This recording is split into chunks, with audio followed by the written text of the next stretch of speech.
Terima kasih pemirsa, Anda kembali menyaksikan Kominfo Newsroom. Menteri Pekerjaan Umum dan Perumahan Rakyat Basuki Hadi Mulyono menyebutkan bahwa pemerintah terus mendorong sejumlah investor untuk berinvestasi di Ibu Kota Nusantara di Kalimantan Timur. Ia berharap para investor dalam negeri maupun internasional masuk di IKN pada kuartal 2 tahun 2023.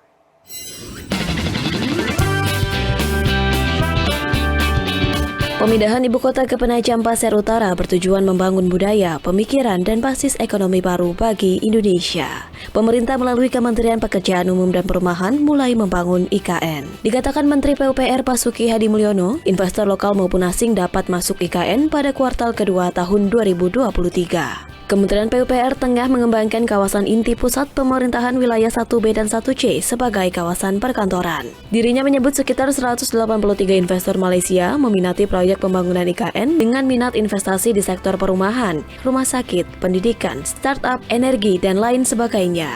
Negara lain yang juga disebut memiliki minat investasi di IKN yakni Jepang, Spanyol, Finlandia, Brunei Darussalam, dan Korea Selatan. Menteri Basuki menyebut, untuk membangun IKN perlu partisipasi swasta melalui skema kerjasama pemerintah dan badan usaha. Pembangunan IKN hanya ditopang 20 hingga 30% dari APBN.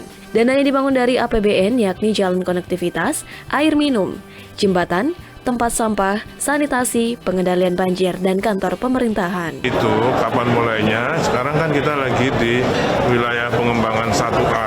Itu nanti pada triwulan kedua 2023, Bapak Presiden baru akan mengantar para investor ke sana, mau di mana dia investasi. Jadi di wilayah 1B, 1C, sedang kita siapkan jalan konektivitasnya dan land pematangan lahannya. Sementara itu, pemirsa, investasi di Ibu Kota Nusantara disebut-sebut meningkat tinggi, terutama setelah dilakukan jajak pasar. Kepala Badan Otorita Ibu Kota Nusantara Bambang Susantono mengatakan, minat investor di IKN meningkat hingga 39 kali lipat setelah dilakukan jajak pasar atau market sounding beberapa waktu lalu.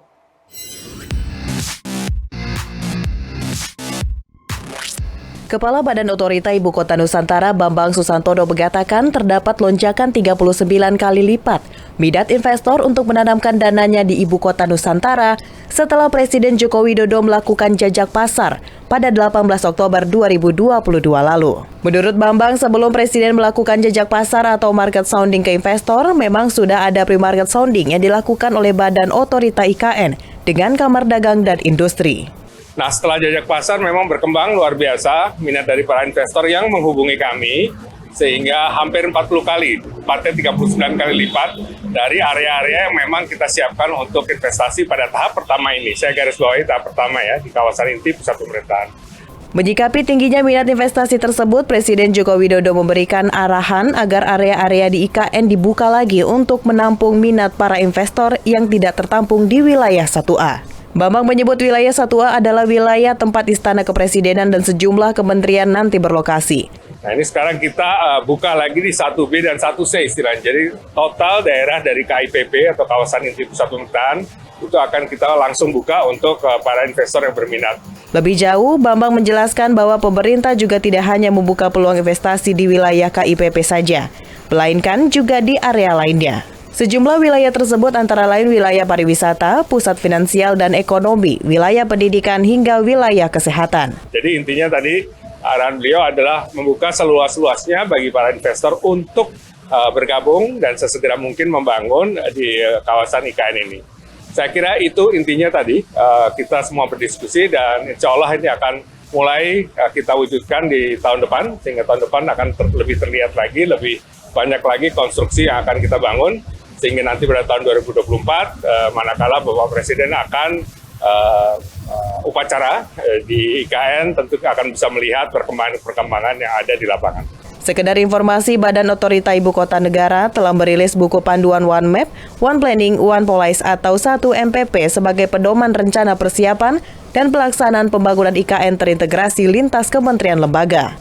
Buku tersebut juga menyertakan cara pengajuan minat investasi bagi para calon investor IKN Nusantara. Informasi tersebut diunduh melalui situs ikn.go.id/1MPP Investasi IKN. Pemirsa, sambut libur akhir tahun dan Natal, Kementerian Pariwisata dan Ekonomi Kreatif siapkan 100 paket wisata Nusantara dari berbagai provinsi.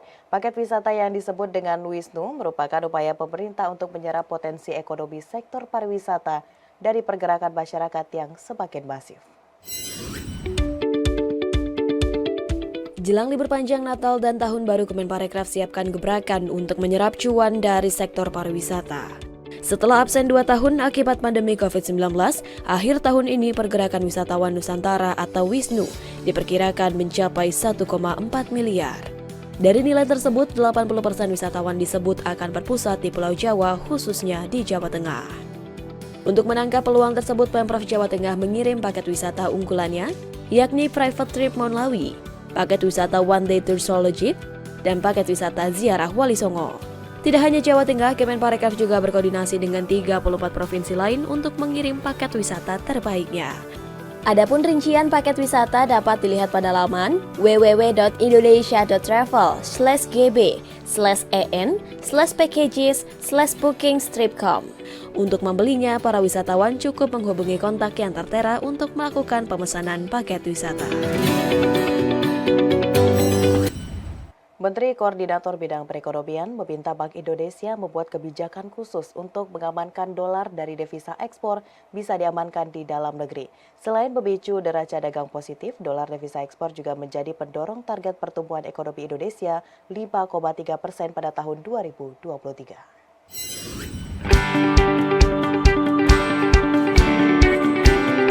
Isu badai resesi ekonomi 2023 mendapat perhatian serius pemerintah. Pemerintah dengan segala upaya berusaha menjaga kondisi ekonomi negara pada tahun 2023 dalam keadaan aman. Salah satunya yakni menjaga sektor ekspor. Menteri Koordinator Bidang Perekonomian Erlangga Hartarto dalam keterangan pers Menteri terkait sidang Kabinet Paripurna memberikan arahan agar devisa hasil ekspor disimpan di dalam negeri. Menko meminta Bank Indonesia selaku regulator membuat kebijakan yang dapat menahan dolar hasil ekspor atau devisa dari ekspor bisa diamankan di dalam negeri. Dengan begitu, setiap devisa hasil ekspor dalam bentuk dolar harus terserap atau tersimpan di Indonesia dalam beberapa waktu. Tersimpannya dolar devisa ekspor selama 30 bulan diharapkan menstimulus neraca perdagangan positif. Kebijakan ini diyakini menjadi solusi dari melemahnya rupiah dalam negeri atas dolar Amerika Serikat. Bank Indonesia diminta memberikan sanksi dan teguran terhadap eksportir yang menyimpan dolarnya bukan di bank dalam negeri. Dengan demikian, diharapkan pertumbuhan ekonomi Indonesia akan bertumbuh mencapai 5,3% year on year pada tahun 2023. Bapak Presiden mengarahkan agar hasil ekspor itu dimasukkan di dalam negeri. Nah, tentunya untuk itu dari Bank Indonesia diharapkan bisa membuat sebuah mekanisme sehingga ada periode tertentu cadangan devisa yang bisa disimpan dan diamankan di dalam negeri.